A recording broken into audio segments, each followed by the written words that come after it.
Mari sejenak kita cerita tentang sisi lain kehidupan dari eksotisme keindahan surga bawah laut yang terletak di jantung segitiga emas karang dunia, yaitu Kabupaten Wakatobi. Dikelilingi oleh 4 pulau yaitu Wangi-Wangi, Kaledupa, Tomia, dan Binongko, Kabupaten Wakatobi yang terletak di Sulawesi Tenggara ini menyimpan keunikan dari masyarakatnya yang menghargai alam, yaitu suku Bajo. Dikenal sebagai orang laut karena bergantung dan menghabiskan hampir seluruh hidupnya di atas laut, menjadi alasan mengapa masyarakat suku Bajo hidup berkelompok di atas laut.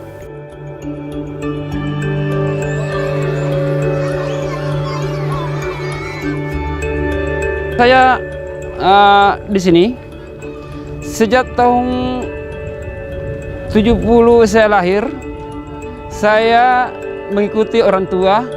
Di sini kita membuat pondok pertama. Jadi lama kelamaan datang dari penjuru, dari Mola, kemudian dari Mantigola. Lama kelamaan jadilah perkampungan. Disitulah terjadi satu desa, yaitu namanya Desa Sambabahari. Penduduk di sini 400-an lebih. Kemudian jiwanya ada 2017 jiwa. Keunikan dari perkampungan suku Bajo ini yaitu di mana halaman rumah masyarakatnya adalah lautan yang luas dan transportasi yang digunakan berupa perahu. Rumah-rumah mereka disusun dari batu-batu karang dan tiang-tiang pancang di tengah laut. Karena mereka menggantungkan hidupnya di laut, kebersihan lingkungan menjadi hal yang sangat penting untuk dijaga dan dilestarikan.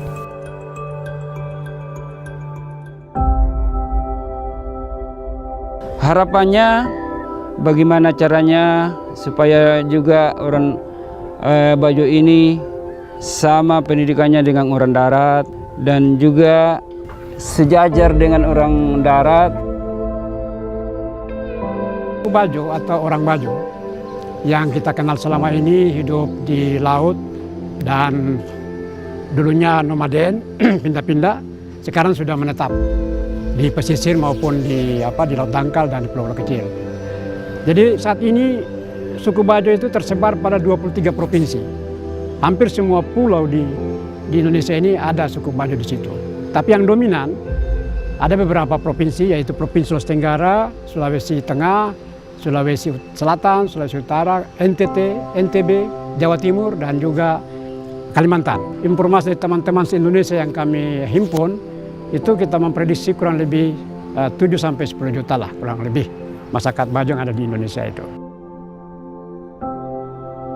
Karena orang Bajo tinggal di laut, sementara laut ini adalah common property, milik bersama, maka orang Bajo tidak punya akses untuk mendapatkan sertifikat pengakuan terhadap kepemilikan rumah atau lahan yang dimiliki di laut.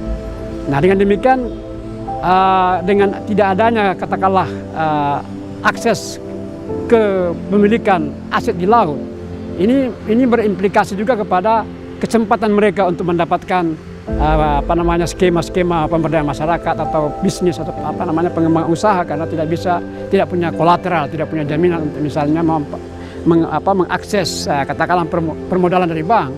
Nah, oleh karena itu saya kira keberadaan daripada ATR ini atau BPN ini menjadi sangat penting bagaimana memikirkan model kepemilikan aset tanah atau air yang di laut itu, sehingga secara hukum itu sah begitu dan bisa digunakan oleh masyarakat kita, masyarakat Bajo. Kementerian ATR BPN tidak dapat berjalan sendiri dalam menyelesaikan persoalan tersebut. Masalah kepastian hukum bagi masyarakat pemukim di atas air seperti suku Bajo perlu diselesaikan bersama antara lintas sektor.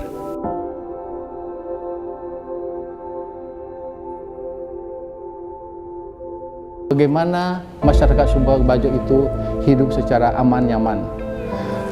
Dengan apa? Dengan memberikan suatu kepastian hukum, negara hadir di dalam melindungi terkait aset yang mereka tempati. Kemudian bagaimana masyarakat suku Bajo itu menjadi responsif melestarikan lingkungan hidupnya. Kemudian yang tidak kalah penting adalah memberikan permodalan atau membuka akses kepada mereka di dalam meningkatkan kualitas atau meningkatkan kesejahteraan masyarakat suku Bajo itu. Ini dimungkinkan karena sesuai dengan Undang-Undang Pokok Agraria di pasal 4 ayat 1 dan 2, di situ dimungkinkan apabila tiang pancang hunian mereka itu sampai kepada permukaan bumi atau permukaan tanah. Dan apabila tidak sampai permukaan bumi atau permukaan tanah itu, maka mereka dapat diberikan hak atas tanah pada ruang atas, ya. Tetapi dengan catatan harus ada rekomendasi atau ada izin dari Kementerian KKP, Kelautan dan Perikanan. Untuk itu kita sangat mengharapkan keterlibatan masyarakat, pemangku kepentingan di dalam mencari solusi-solusi konkret di dalam mewujudkan atau menjamin masyarakat adat, masyarakat suku Bajo tradisional dan masyarakat lokal itu terjamin atau terlindungi hak-haknya, diberi kepastian hukum, dan tentunya menjamin kelestarian lingkungan hidup. Untuk itu, perlu adanya sinergi dan komitmen kuat bersama dari seluruh pemerintah untuk berkontribusi dan mewujudkan cita-cita reforma agraria demi mensejahterakan rakyat. Persoalan di atas akan menjadi salah satu pokok bahasan dalam GTRA Summit 2022.